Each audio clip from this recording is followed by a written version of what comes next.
Hi bro, जैसे कि बहुत सारे एस्पिरेंट जो नीट की प्रिपरेशन कर रहे हैं अभी और उनका अच्छा स्कोर नहीं आ रहा है। काफ़ी टाइम्स बहुत सारों का रहता है क्योंकि उनका बेसिक क्लियर नहीं हो पाता, तो उतना अच्छा स्कोर नहीं कर पाते हैं। सही बात तो है। उनको एमबीबीएस तो नहीं मिलता है, लेकिन वो डॉक्टर लगाना चाहते हैं, अपने नाम के आगे डॉक्टर बनना चाहते हैं, तो बीएएमएस या बीएचएमएस करना चाहते हैं।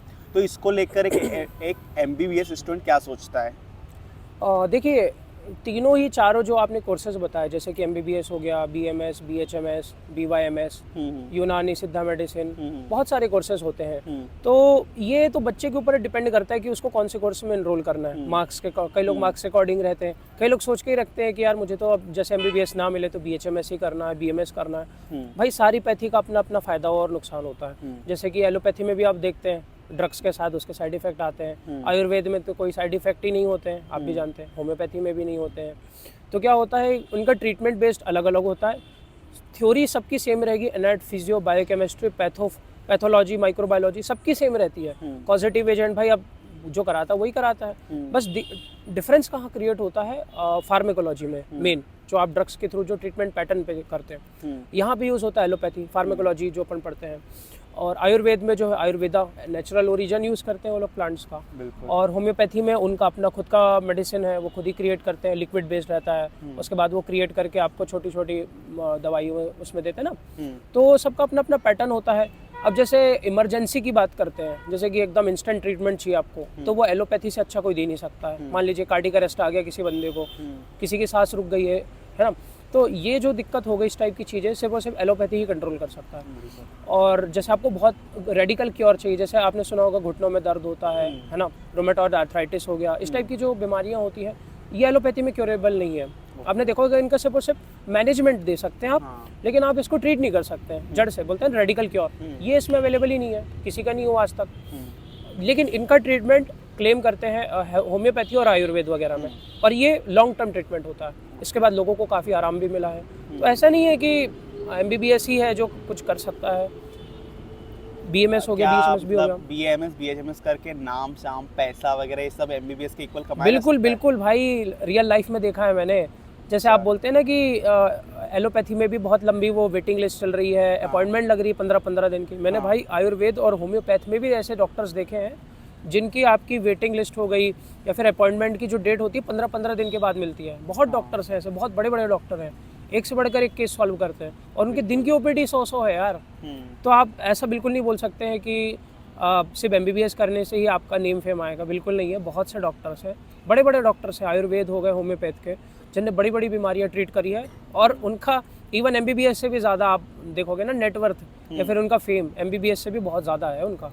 मतलब कुल मिलाकर अगर आपका एमबीबीएस नहीं हो पा रहा, एमबीबीएस नहीं मिल पा रहा, तो बीएमएस बीएचएमएस में एनरोल हो सकते हैं? बिल्कुल हो सकते हैं, बिल्कुल हो सकते हैं। बच्चे का इंटरेस्ट होना चाहिए। अब ये ना सोच के जाएं कि मैं कोई अल्टरनेटिव ब्रांच ले लेता हूँ नाम के आगे डॉक्टर, उसमें इंटरेस्ट दिखाएं, पढ़ें और फॉलो करें पूरी फील्ड को। ये नहीं है कि सिर्फ अंडर ग्रेजुएट करके रहेगा, उस डिग्री में पोस्ट ग्रेजुएट भी आप करें, तब आपको उस फील्ड की काफ़ी अच्छी नॉलेज होगी। अच्छा, एक चीज़ मतलब थोड़ा सा अलग हो जाएगा बट फिर भी पूछ लेता हूँ। जैसे बहुत सारे स्टूडेंट बीएचएमएस करने के बाद में एलोपैथी प्रैक्टिस करते हैं, तो मतलब एक उससे मतलब एमबीबीएस स्टूडेंट को क्या लगता है, मतलब उन्हें थोड़ा सा ऐसा लगता है कि हमारा कंपटीशन बढ़ा रहे हैं ये लोग, या फिर हमारी फील्ड को ख़राब कर रहे हैं कि जो चीज़ हम इतना पैसा और इतनी मेहनत करने के बाद कर रहे हैं, डायरेक्ट बीएचएमएस करने के बाद ये चीज़ करने आ गए। देखिए, आपने देखा होगा ना भाई। हाँ, कई लोग करते हैं बीएचएमएस नहीं, इवन आयुर्वेद भी देखा है मैंने। इवन आयुर्वेद छोड़ो, कई लोग तो बिना डिग्री के करने लग जाते हैं। ये तो साइकिल छाप, झोला छाप देखा है। थोड़ा पेरिफेरल एरियाज में जाएंगे ना, तो कई लोग तो बिना डिग्री के बोतल लगा रहे हैं, नर्सिंग का काम कर रहे हैं, दवाई लिख रहे हैं। तो ऐसा नहीं है, थोड़ा बहुत तो क्या है, मेरे हिसाब से आयुर्वेद में तो पढ़ाया भी जाता है, मेरे हिसाब से मॉडर्न मेडिसिन का थोड़ा पार्ट होता है। अब मुझे ये नहीं मालूम बीएचएमएस में है ये पार्ट है कि नहीं। बीएचएमएस में अभी तक तो नहीं था, बट इस बार से हमारे बेस से इनरोल हुआ है ना, क्योंकि मैंने आयुर्वेद का तो 100% सुना है, उनको मॉडर्न फार्मेसी पढ़ाई जाती है। वो खुद बच्चे बोलते हैं कि हम लोग याली बुक्स भी पढ़ते हैं और वाली बुक्स भी पढ़ते हैं। बीएचएमएस में भी मॉडर्न फार्मेकोलॉजी थोड़ा बहुत, तो जैसे आप नाम जानते होंगे, फार्मेकोलॉजी कलेक्शन होगा, ये थोड़ा बहुत आपको भी सिखाया गया होगा, तो ठीक है। लेकिन हाँ, ये क्या दिक्कत ये हो जाती है कि लाइसेंस शायद अलाउ नहीं करता है आपका लिखने के लिए।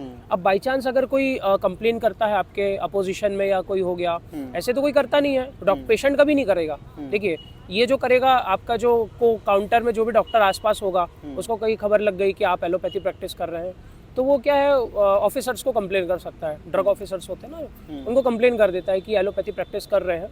हालांकि वो भी कुछ नहीं बोलेंगे, मामला सेटल हो जाता है, कोई किसी को एलोपैथी प्रैक्टिस करने से रोक नहीं सकता है। अच्छा, बहुत सारे लोग जो भी तैयारी कर रहे हैं वो यही सोच के बीएचएमएस में एडमिशन ले लेते हैं कि हम बीएचएमएस करने के बाद हमारे नाम के डॉक्टर लग जाएगा, हमें लाइसेंस मिल जाएगा, लेकिन हम करेंगे एलोपैथी प्रैक्टिस ही। तो वो लोग बीएचएमएस में आए या ना आए, बीएचएमएस या बीएमएस में? देखिए, ये क्वेश्चन बड़ा स्पेसिफिक हो गया। मैं ये बोलूंगा अगर आप बीएचएमएस में आ रहे हैं तो बीएचएमएस का फंडामेंटल्स भी सीखे साथ में।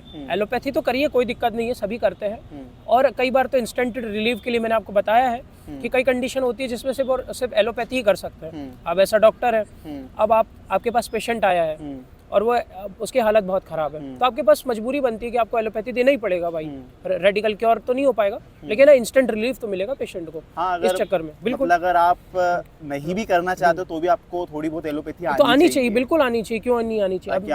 अब मैं एक बात बताता हूँ, जैसे किसी को अस्थमा का अटैक आ गया, ब्रोंकियल अस्थमा हो गया, तो आप भाई नेबुलाइज तो कर सकते हैं, साल्बुटामॉल टर्बिटालिन हो गया, बीटा 2 एगोनिस्ट दे सकते हैं। तो ये तो कोई भी दे सकता है, आप भी दे सकते हैं, बीएचएमएस इवन नर्सिंग स्टाफ भी दे देता है। तो ये है कि तुरंत अपने को रिलीव करना है पेशेंट को, है ना। बाकी आपको होम्योपैथी, जैसे आपने बोला कि होम्योपैथी सोच के ये आते हैं कि मेरे को करना ही एलोपैथी है, तो मैं उनसे ये बोलना चाहूँगा कि आप थोड़ा फंडामेंटल्स पे भी ध्यान दें होम्योपैथी के। होम्योपैथी का ओरिजिन सीखें, उनके जो मेडिसिन है उसका वर्क ऑफ एक्शन देखें कि वो काम कैसे करती है। एलोपैथी तो देंगे ही, आपको कोई रोकेगा भी नहीं। 100% एलोपैथी मत दीजिए, कॉम्बिनेशन में चालू कीजिए। जिसको इंस्टेंट रिलीफ की ज़रूरत है आप उनको दे सकते हैं, कोई प्रॉब्लम नहीं है। बट हाँ, अगर आपके पास कोई ऐसी बीमारी लेके आता है जो एलोपैथी से ट्रीट ना हो, तो आप उसके लिए प्लीज़ अपना होम्योपैथी जो आपने पढ़ा है उसी का ही ट्रीटमेंट दें, जिससे उनको भी बिलीव तो होए कम से कम कि हाँ भाई ट्रीटमेंट रेडिकल क्योर कर सकता है होम्योपैथी। ऐसे में लोगों के प्रति भी विश्वास जागेगा। हाँ, अच्छा, एक और क्वेश्चन है। जैसे कि मैं काउंसलिंग भी कराता हूँ, एमपी आयुष काउंसलिंग, तो वहाँ से एक लड़की का इस बार लगभग जिसके 610 नंबर थे, उसने बीएमएस लिया है, इवन वो भी प्राइवेट बीएमएस लिया है, ठीक है। अच्छा, उसे एमबीबीएस गवर्नमेंट वहाँ का नेताजी सुभाष चंद्र बोस भी मिल रहा था, लेकिन वो भी उसने छोड़ा और वहीं पे जबलपुर में प्राइवेट बीएमएस उसने चॉइस किया। ओके, तो वो खैर उसकी खुद की चॉइस है, कोई प्रॉब्लम नहीं उससे। लेकिन बहुत सारे बच्चे जो अभी ये कंफ्यूजन में आने वाले हैं कि हम उनके नंबर अगर अच्छे हैं तो वो किसे प्रायोरिटी दे, एमबीबीएस को दे, बीडीएस को दे, बीएमएस को दे, बीएचएमएस को दे, या फिर बीयूएमएस को दे। तो आप थोड़ी सी प्रायोरिटी बता दें कि किसे प्रायोरिटी देना चाहिए। देखो, मैं प्रायोरिटी बेस्ड तो मैं बच्चे के अकॉर्डिंग ही बोलूँगा कि बच्चे को एक्चुअल में बनना किसका डॉक्टर है। हालांकि आप जो नेम फेम देखते हैं वो एमबीबीएस वाले के पास ज़्यादा रहता है, मोस्ट प्रोबेबली अपन बात करें, है ना। और अगर लेकिन उसको इंटरेस्ट आयुर्वेद में बनता है या होम्योपैथ में बनता है, तो इररिस्पेक्टिव ऑफ मार्क्स उसको अपनी ब्रांच के हिसाब से जाना चाहिए। अगर उसका इंटरेस्ट होम्योपैथी में है, आयुर्वेद बनता है, तो आयुर्वेद में जाए वो बच्चा, होम्योपैथ में जाए। आपके अकॉर्डिंग बताइए थोड़ा सा कौन सा बेस्ट रहेगा। और दूसरा, आप जैसे बोल रहे हैं कि आपने क्या क्वेश्चन पूछा था, बीएमएस, एमबीबीएस, बीएचएमएस क्या प्रायोरिटाइज करना चाहिए। हाँ, ठीक है, तो एक तो मैं बता दूंगा कि आयुष के लिए तो ये हो गया कि आयुष का अलग से मंत्रालय बन चुका है, तो उनकी अलग से रेगुलेटर बॉडी है अपने पास। तो सारे नियम, कायदे, कानून जो भी रेगुलेशंस आते हैं, मतलब गवर्नमेंट कुल मिला के उन पर ध्यान दे रही है। होम्योपैथी के साथ ये दिक्कत है कि एज सच बॉडी तो है उनकी, बट वो रेगुलेटरी बॉडी नहीं है। मतलब अपनी एक स्टेट की खुद की बॉडी बनी हुई है, नेशनल बॉडी नहीं है वो जो कंट्रोल कर रही है चीज़ों को। मतलब स्टेट में अपने हिसाब से चल रहा है, गवर्नमेंट कुछ और बोल रही है, कॉलेजेस कुछ और ही कर रहे हैं, बच्चे तो पता नहीं और क्या ही कर रहे हैं, आते नहीं आते, मतलब। तो यहाँ पे जो स्टैंडर्डाइज सिस्टम नहीं है होम्योपैथी में, सच बता रहा हूँ मैं। एमबीबीएस का जो सिस्टम चल रहा है वो नेशनल मेडिकल काउंसिल के तहत चल रहा है, कंट्रोल्ड है। एक एक चीज़, अगर उसने एक छोटी सी भी गाइडलाइन चेंज करी है ना, तो सारे कॉलेजेस को, इवन छोटा से छोटा कॉलेज क्यों ना हो, प्राइवेट क्यों ना हो, उसको फॉलो करना ही पड़ेगा कि भाई ये अमेंडमेंट आया है, ये रूल आया है, इसको ऐड करना पड़ेगा, बच्चों को बताना पड़ेगा। और इवन प्रॉपर सर्कुलर निकाल के बच्चों को नोटिस दिया जाता है कि एनएमसी के यहाँ से ये नोटिस आया है, ये चेंजेस किए गए हैं, इस गाइडलाइन को आपको फॉलो करना है। लेकिन स्टैंडर्डाइज है वो। लेकिन आयुर्वेद में भी अब हो गया है, पहले नहीं था, जब से आयुष बना है ना, अलग से विभाग बना है इसका, तब से हो गया। होम्योपैथी दूसरा इलेक्ट्रो होम्योपैथी सुना होगा आपने, एक आपने सुना है ये यूनानी एंड सिद्धा मेडिसिन। इसको रेगुलेट करने के लिए कोई सेंट्रलाइज्ड बॉडी नहीं है जो कि स्टेट लेवल पे भी कंट्रोल करे। तो आपने देखा होगा डिले इन एग्जाम्स, करप्शन, बच्चों को फेल कर देना, डिटेन करना, पैसे मांगना, इस टाइप की चीज़ें ज़्यादा होती है जो कि नॉन सेंट्रलाइज्ड चैनल के थ्रू जो कोर्सेज चल रहे हैं गवर्नमेंट। तो मैं तो यही बोलूँगा जो स्टैंडर्ड सिस्टम चल रहा है जिनका, उन्हीं को फॉलो करें, इसी में आपको दिक्कत भी नहीं होगी। और जिनका स्टैंडर्ड सिस्टम नहीं चल रहा है, बॉडी अलग रेगुलेट कर रही है, कॉलेज अलग ही चला रहा है अपना, तो वैसे कोर्सेज में बच्चे फिर फंस जाएंगे, मेंटली प्रेशर होंगे, परेशान किया जाएगा उनको, पैसे मांगते हैं। इसलिए अपने हिसाब से देखिएगा, बट जो स्टैंडर्ड चल रहा है, जिसकी गाइडलाइंस है, उसी को फॉलो करें। Okay, जैसे हम ऐसी नॉर्मली प्रायोरिटी ऑर्डर बनाते हैं तो फर्स्ट पे हम एमबीबीएस को रखते हैं, सेकंड पे बीडीएस या बीएमएस। सेकंड नंबर पे बच्चे बीएमएस रखते हैं, बीडीएस नहीं रखते हैं। ओके। एक्चुअली मैं इसका भी मैं बताना चाहूँगा आपको, अच्छा क्वेश्चन आया बीएमएस और वर्सेस बीडीएस में। बीडीएस में दिक्कत ये हो रही है कि अब तो इसके गवर्नमेंट कॉलेजेस बहुत कम है, गवर्नमेंट प्रमोट ही नहीं कर रहा है इस सिलेबस को, पता नहीं क्यों, ना जॉब निकालता है, ना कॉलेज बनाता है, ना ही फैकल्टी है। आप देखेंगे कि हमारे एमपी की बात करें तो एमपी में सिर्फ एक ही गवर्नमेंट कॉलेज है हमारे पास डेंटल का, इंदौर में, शासकीय चिकित्सा दंत चिकित्सा, जो कि इंदौर में है, और उसमें भी 100 सीटें हैं बस, बिल्कुल बहुत कम सीटें होती हैं जो कि, तो इससे ये पता चलता है गवर्नमेंट प्रमोट ही नहीं करना चाहती है, ना उनकी वैकेंसी निकालती है, ना उनके जॉब का कोई डेटा है उनके पास, कितने लोग जॉब कर रहे हैं, कितने लोग जीआरशिप कर रहे हैं, क्या कर रहे हैं, किसी को कुछ नहीं पता, प्राइवेट चल रहे हैं। आप देखेंगे एक गवर्नमेंट है और 15 प्राइवेट कॉलेज है बीडीएस के इस स्टेट में, तो आप खुद समझ सकते हैं कि ये उस टाइप के कोर्स में जा रहा है जिसके लिए गवर्नमेंट ही इंटरेस्टेड नहीं है, तो आपको फिर जॉब कहाँ से मिलेगी। नो डाउट, अगर आपके फैमिली में कोई डॉक्टर है, बीडीएस है, घर में सेटअप है, पेशेंट है, कोई दिक्कत नहीं, आप जा सकते हैं, आपका इंटरेस्ट भी होना चाहिए, आप सेकंड नंबर पे बीडीएस ले लें। लेकिन आप कोई ऐसी फैमिली से बिलोंग करते हैं जो आप घर का पहले डॉक्टर है, या फिर आपके फैमिली में किसी का कोई एक्सपोजर नहीं है, कोई डॉक्टर नहीं है, कोई सपोर्ट नहीं है, घर के पहले बच्चे हो जो डॉक्टर बन रहे हो, तो कृपया करके ऐसे कोर्सेज में ना जाएं, क्योंकि आपको सेटअप करने में बहुत दिक्कत जाएगी। बीडीएस में तो स्पेसिफिकली है ना, क्योंकि कोई जॉब्स नहीं है, आपको इन्वेस्टमेंट बहुत ज़्यादा लगेगा बीडीएस में। एमबीबीएस में तो क्या है, छोटा सा क्लिनिक खोल के बैठ गए, नहीं हुआ तो एमओ ज्वाइन कर लिया, जेआर ज्वाइन कर लिया, कोई हॉस्पिटल ले लेगा आपको 80,000 में, 1 लाख रुपए में, लेकिन बीडीएस को कितने मिलेगा, कोई भी नहीं लेगा, कोई इवन बीडीएस के पास जाना ही नहीं चाहता है भाई। किसी के दांत में प्रॉब्लम होती है, कितने लोग जाते हैं बताना आप कमेंट सेक्शन में, कोई नहीं जाता होगा, बहुत रेयरली, 100% नॉर्मल पेन किलर, अरे दंत मंजन, नस मंजन, पता नहीं क्या क्या चलता है यार, डाबर लाल मंजन कर लेते हैं, सब सही हो जाता है।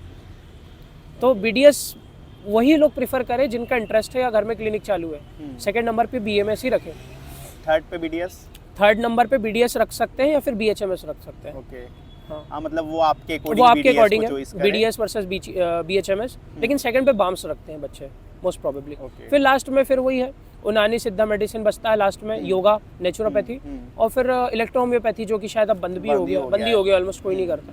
यही 4-5 पैथीज हैं हमारे मेडिकल सिस्टम में। सबसे ज़्यादा प्रेफर्ड एमबीबीएस होता है, लीस्ट प्रेफर्ड में यही होता है आपका यूनानी सिद्धा मेडिसिन वगैरह, ये बहुत कम लोग करते हैं, साउथ में कॉलेजेस ही कराते हैं, यहाँ तो कोई करता भी नहीं है शायद, नहीं होता है सिद्धा मेडिसिन तो कोई करता ही नहीं, हकीम की डिग्री लगती है उसमें, जहाँ तक मुझे मालूम है। तो ज़्यादातर मुस्लिम माइनॉरिटीज़ कम्युनिटीज़ करती हैं। ठीक है, thank you so much. Thank you.